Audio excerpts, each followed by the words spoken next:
아멘. 남성 중창단 찬양 감사드립니다. 우리의 마음이 낙심되고 근심에 눌릴 때 우리에게 찾아오셔서 위로해 주시는 주님의 위로와 사랑이 우리의 삶 가운데 충만하시기를 원합니다. 오늘 말씀의 제목은 겉사람은 낡아지나 속사람은 새로워지도다 라는 제목의 말씀입니다. 우리의 겉사람은 세월이 지나가면 지나갈수록 연약해지지만 우리의 속사람은 오히려 주님의 은혜와 사랑 가운데 또 분명해집니다. 우리의 육체적인 힘이 연약해질수록 우리가 이 땅을 살아갈 때 정말 귀하고 소중한 것이 무엇인지 우리가 더욱 분명히 알게 됩니다. 세계적으로 유명한 모델이자 패션 디자이너이며 작가였던 인도의 크리스타 로드리게스라는 여성이 많은 부와 명예를 소유하고 살다가 갑자기 젊은 나이에 암에 걸렸습니다. 그녀는 젊은 나이에 임종을 앞두고 이와 같은 글을 많은 이들에게 남겼습니다. 나는 지구에서 가장 유명한 차를 갖고 있습니다. 그러나 나는 지금 병원 휠체어에 앉아 있습니다. 나의 집에는 디자인이 다양한 옷과 신발, 액세서리 등 비싼 물건이 많이 있습니다. 그러나 나는 지금 병원에 하얀 환자복을 입고 있습니다. 나는 은행에 아주 많은 돈을 모아놓았습니다. 그러나 지금 내 병은 많은 돈으로도 고칠 수가 없습니다. 나의 집은 왕궁처럼 크고 대단한 집입니다. 그러나 지금 나는 병원 침대 하나만 의지해 누워 있습니다. 나는 별 5개짜리 호텔을 바꿔가며 머물렀습니다. 그러나 지금 나는 병원의 검사소를 옮겨 다니며 머물고 있습니다. 나는 유명한 옷 디자이너였으며 회사에 계약을 체결할 때 나의 이름으로 사인을 했습니다. 그러나 지금 나는 병원의 진단검사지에 사인하고 있습니다. 나는 보석으로 장식된 머리 장식품이 많이 있습니다. 그러나 지금 나는 비싼 보석을 장식할 머리카락이 없습니다. 나는 자가용 비행기가 있어서 어디든 갈 때 타고 갔습니다. 그러나 지금 나는 간호사가 두 팔로 밀어주는 휠체어를 타고 있습니다. 나의 집에 냉장고에는 비싼 식재료들이 많이 있습니다. 그러나 지금 나에게는 병원에서 약 먹을 물만 있습니다. 이런 글을 남겼다고 합니다. 비싼 것들이, 비싼 차가 있다고, 비행기, 보석, 액세서리, 비싼 옷, 많은 돈이 있다 해도 우리의 인생을 보호해 줄 수 있는 것은 아무것도 없습니다. 우리의 인생은 너무나도 짧습니다. 우리가 사는 인생에서 비싼 것들을 우리가 소유하고 누린다라는 것은 그리 중요한 일이 아닙니다. 가장 중요한 것은 우리가 타인의 인생에 많은 도움을 주고 유익한 삶을 살고 있느냐 하는 것입니다. 크리스타 로드리게스의 말처럼 우리가 이 세상을 살아가면서 얼마나 많은 것을 누렸는지 이루었는지 보다 이 땅을 살아가며 다른 사람 눈에 보여지는 것보다 참으로 가치 있고 유익한 삶을 살아가기 위해서 애쓰고 노력하는 그 일이 매우 중요합니다. 겉으로 드러나 보이는 삶의 모습보다는 우리의 삶을 지탱해주는 속사람이 날로 새로워지는 것이 중요합니다. 그래서 사도 바울은 오늘 말씀을 통해서 겉사람은 낡아지나 속사람은 새로워진다 라고 말합니다. 제가 교회 부임하고 이제 만 11년이 되고 이제 햇수로 12년째가 되고 있습니다.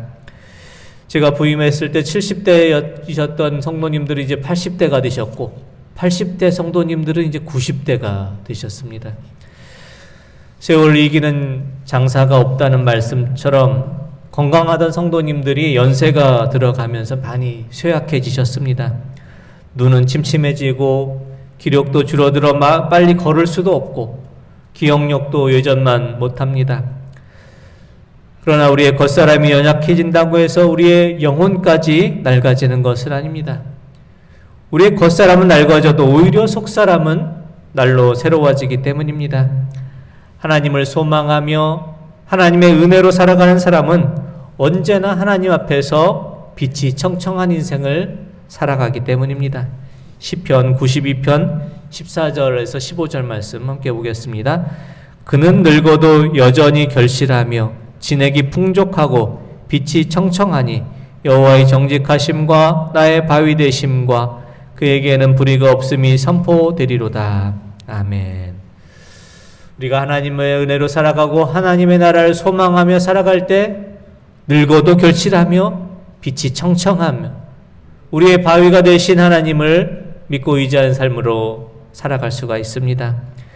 우리의 겉사람은 연약해져도 우리의 속사람이 날로 새로워질 수 있는 것은 우리가 바라보고 있는 것이 겉으로 보여지는 이 세상이 아니라 보이지 않는 영원한 하나님의 나라를 바라보고 있기 때문입니다. 그래서 사도 바울은 믿음으로 사는 사람들은 이와 같은 모습으로 살아갑니다 라고 고백합니다. 고린도 후서 4장 18절의 말씀 보겠습니다. 우리가 주목하는 것은 보이는 것이 아니요 보이지 않는 것이니 보이는 것은 잠깐이요 보이지 않는 것은 영원함이라. 아멘. 우리가 바라보는 것은 보이지 않는 영원한 나라이다 이렇게 말씀합니다. 하나님의 백성들이 바라보는 것은 이 세상에 있는 것들이 아닙니다. 이 세상 사람들이 바라보는 것이 아닙니다. 영원한 하나님의 나라를 바라보며 그 길을 향해 나아갑니다. 우리가 이 땅을 살아갈 때 무엇을 바라보며 살아가느냐에 따라서 그 인생의 모습이 달라집니다. 무엇을 바라보고 주목하며 살아가느냐에 따라서 우리의 삶의 내용이 바뀌게 됩니다. 사랑하는 성도 여러분, 우리는 지금 무엇을 바라보며 살아가고 있습니까? 많은 현대인들이 카톡 문자를 보고 유튜브, 페북, TV 드라마를 바라보며 살아갑니다. 새로운 정보들이 너무나 빨리 우리에게 오기 때문에 새로운 정보가 생산되고 유통되고 소비되기까지의 시간이 점점 짧아지고 있습니다. 새로운 정보들, 홍수처럼 밀려오는 정보들을 따라잡기에 바빠서 깊은 사색이나 성찰의 시간을 마련하기가 어렵습니다. 하지만 믿음의 사람들은 보이지 않는 토대 위에 인생의 집을 지어갑니다. 드러나 보이는 세상의 편리함을 추구하지 않고 이 땅의 참된 삶을 구하며 살아가고 있습니다. 우리는 이 땅의 순례자로 잠깐 와 머물러 있는 것이고 우리가 장차 가야 될 본향은 따로 있기 때문입니다. 사도 바울은 본문 말씀을 통해서 우리에게 세 가지 교훈의 말씀을 줍니다. 첫 번째 교훈의 말씀은 우리가 살아갈 때 바라보는 겉모습으로 인해서 낙심치 말라는 것입니다. 고린도후서 4장 16절 말씀 한번 보겠습니다. 그러므로 우리가 낙심하지 아니하노니 우리의 겉사람은 낡아지나 우리의 속사람은 새로워지도다. 아멘. 사도 바울은 우리에게 낙심하지 말라, 겉사람이 낡아진다고 낙심하지 말라 이렇게 말합니다. 낙심하다를 의미하는 헬라어 에칸쿠멘이라는 이 단어는 악에게 굴복하다, 용기를 잃다라는 것을 말합니다.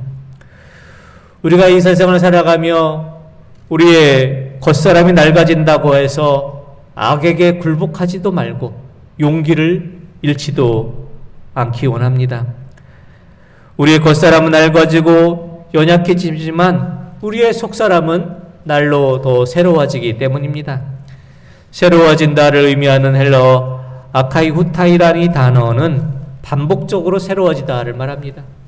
하나님께서 우리를 새롭게 하시되 한 번만 새롭게 하시고 우리에게 한 번의 은혜만 주시는 것이 아니라 날마다 반복적으로 우리에게 새롭게 하시고 새 은혜를 더하여 주시기 때문에 우리의 속사람은 날마다 새로워집니다. 날마다 하나님 주시는 은혜로 새롭게 살아갈 수 있습니다. 우리가 눈에 보이는 것을 중요하게 여기는 이 세상에서 낙심하지 않아야 될 분명한 이유가 있습니다. 그것은 우리를 돌보시고 이끄시고 인도하시는 하늘 아버지께서 우리 곁에 늘 계시고 수많은 사람 가운데 우리를 택하시고 구별하셔서 우리를 하나님의 자녀로 삼아 주셨다는 사실 때문입니다. 우리는 이 땅을 살아가며 하나님의 구별된 자녀로 보배롭고 존귀한 삶을 살아가는 귀한 하나님의 자녀들입니다. 하나님의 자녀답게 살아갈 때 우리는 모든 일을 넉넉히 이기며 감당할 수가 있습니다. 마크 트웨인의 소설 왕자와 거지라는 소설이 있습니다.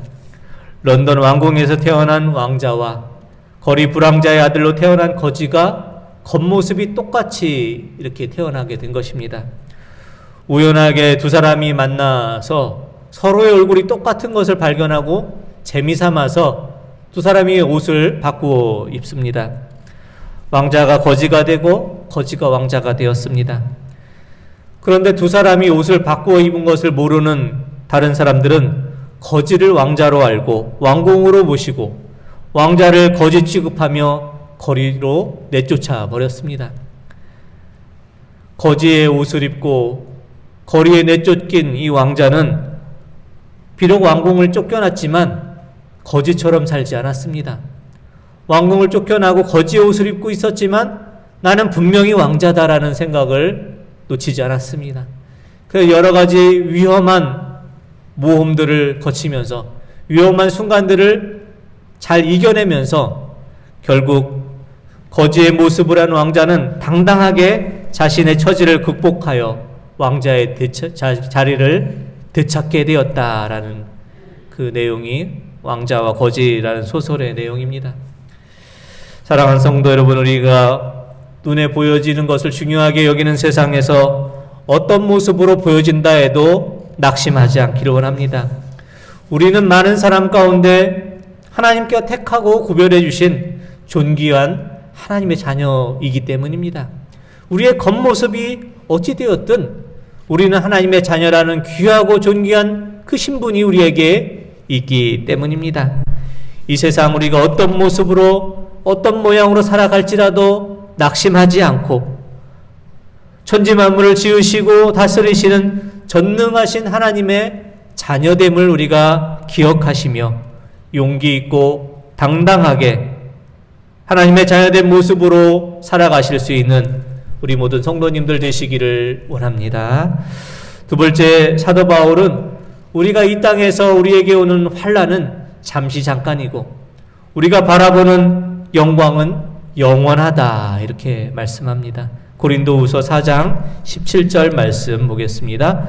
우리가 잠시 받는 환난에 경한 것이 지극히 크고 영원한 영광에 중한 것을 우리에게 이루게 함이니. 아멘. 사도 바울은 눈에 보이는 것을 중요하게 여기는 이 세상 속에서 당하는 환난은 잠시뿐이다 말합니다. 그것은 경한 것이다. 가벼울 경자, 가벼운 것이다. 이렇게 말합니다. 우리가 알다시피 사도 바울은 복음을 전하면서 많은 고난을 당했습니다. 그 고난은 결코 가벼운 고난은 아니었습니다. 40에 하나 감한 매, 그 중한 매를 여러 번 맞았고 또 감옥에 갇혀 지내기도 하였고 돌에 맞기도 했고 복음을 전하다가 큰 파도를 만나서 풍랑에서 목숨이 위태하기도 하였고 또 질병에 걸리기도 했고 많은 사람들의 핍박을 당하기도 했습니다. 복음을 전하면서 많은 고초와 고난을 당했습니다. 하지만 사도 바울은 내가 받는 그 고난은 내게 주어진 영광과 비교해 볼 때 아무것도 아니다. 그것은 경한 것이다. 이렇게 말하고 있습니다. 우리가 보이는 세상 속에 살아가면서 당하는 고난과 어려움에 좌절하고 낙심하지 않기를 원합니다. 우리가 당하는 고난과 어려움은 우리가 넉넉히 이기고 감당할 수 있는 가벼운 것, 잠시뿐인 것에 불과합니다. 지혜왕 솔로몬이 가지고 있는 반지에는 이런 글이 새겨져 있다고 합니다. 이 또한 지나가리라. 지혜왕 솔로몬은 금세공업자에게 자신의 반지에 이 또한 지나가리라는 글귀를 새겨놓게 하였고 항상 그 글을 바라보면서 살아갔다고 합니다. 솔로몬은 자신에게 있는 이 화려한 영광도 이 또한 지나가리라 기억하였고 자신에게 오는 고난이 있을지라도 이 또한 지나가리라 이렇게 기억을 했습니다. 그래서 화려한 궁궐 속에서 많은 것을 누리고 살았지만 언제나 겸손하게, 언제나 낙심치 않고 자신의 인생을 살아갈 수가 있었습니다. 이 세상에서 화려하게 누리는 어떠한 영광도, 우리가 어려움을 당하는 고난도 결국은 잠시 지나가 버리는 것에 불과합니다. 잠시 지나가 버리는 이 세상의 가벼운 것들보다 영원하고 지극히 큰 하늘의 영광을 바라보며 소유하시는 우리 성도님들 다 되시기를 원합니다. 사도 바울은 세 번째 우리에게 이와 같이 권면합니다. 그러므로 우리는 보이는 세상이 아니라 보이지 않는 하나님의 나라를 주목하고 살아가야 합니다. 이렇게 권면합니다. 고린도후서 4장 18절의 말씀입니다. 우리가 주목하는 것은 보이는 것이 아니요 보이지 않는 것이니 보이는 것은 잠깐이요 보이지 않는 것은 영원함이라. 아멘. 사랑하는 성도 여러분, 보이는 세상이 아니라 보이지 않는 영원한 하나님의 나라를 주목하며 살아갈 수 있기 바랍니다. 주목하다라는 의미의 헬라어 스케페오라는 이 단어는 믿음의 시선으로 바라보다는 것이 뜻이 있습니다. 우리가 세상의 것에 우리의 시선을 빼앗기지 않고 우리가 하늘을 바라보며 믿음의 시선으로 모든 것을 바라보실 수 있기를 원합니다. 보이지 않지만 우리가 살아가는 세계를 이끌어 가시는 하나님의 섭리와 계획이 있음을 바라보시기를 원합니다. 보이지 않지만 우리에게 약속하신 하나님의 나라가 가까이 오고 있음을 바라보시기 원합니다. 보이지 않지만 우리의 삶 속에서 역사하시는 성령님의 능력을 바라보시기를 원합니다. 눈에 보이는 것을 중요하게 여기는 세상 속에 살고 있지만 보이지 않는 참된 것을 바라보며 그것에 주목하며 살아갈 수 있기 원합니다. 주님께서는 우리에게 지금 너희는 무엇을 바라보고 살아가느냐 우리에게 말씀합니다. 그리고 우리가 바라봐야 될 것이 무엇인지에 대해서 주님께서 알려주셨습니다. 우리는 세상에서 무조건 큰 것이 좋은 것이라 믿고 살았지만 세상에 작은 것이 아름답고 세상에서 작은 자가 귀하다라는 사실을 가르쳐 주셨습니다. 우리는 세상에서 큰 길이 좋은 것이라 믿고 큰 길로만 나아가려고 했지만 주님께서는 좁은 길에 참 생명이 있다 말씀하시며 좁은 길을 선택하며 살아가라 우리에게 말씀하셨습니다. 우리는 세상의 권력이 좋은 것이라고 믿고 세상의 권력을 얻기 위해 수단과 방법을 가리지 않고 살았지만 주님께서는 오히려 이 땅의 작은 자를 섬기는 자가 하늘나라에서 가장 큰 자이다 이렇게 말씀하셨습니다. 우리는 눈에 보이는 세계가 우리의 삶의 전부라고 믿고 살았는데 주님께서는 보이지 않는 영원한 하나님의 나라를 바라보며 하나님의 영광을 바라보며 살 것을 우리에게 말씀해 주셨습니다. 우리의 겉사람은 낡아지지만 우리의 속사람은 날로 새로워집니다. 우리가 누리는 이 세상의 영광도 고난도 잠시 지나가 버리는 것에 불과합니다. 잠시 지나가 버린 이 세상의 가벼운 것들보다 영원하고 지극한 하나님의 영광을 바라보며 살아가실 수 있기 원합니다. 보이는 세상, 보이는 사람, 이 땅에 보이는 것들을 의지하지 않고 보이지 않지만 참되고 소중한 것을 소유하시며 지극히 크고 영원한 하나님의 나라를 바라보시며 그 나라를 이 땅의 많은 이들에게 전하며 살아가실 수 있는 우리 모든 성도님들 되시기를 원합니다. 기도드리겠습니다. 하나님 아버지, 눈에 보이는 것을 중요하게 여기는 세상 속에서 보이지 않는 소중하고 귀한 것을 바라볼 수 있기를 원합니다. 이 땅의 사람들에게 보여지는 것으로 인해서 낙심치 않게 하여 주시고 잠시 머무는 세상의 영광이 아니라 영원한 하나님 나라의 영광을 바라보게 하시고 보이는 세상이 아니라 보이지 않는 하나님의 나라를 주목하며 살아가는 거룩한 하나님 나라의 백성으로 살게 하여 주옵소서. 예수 그리스도의 이름으로 기도드립니다. 아멘.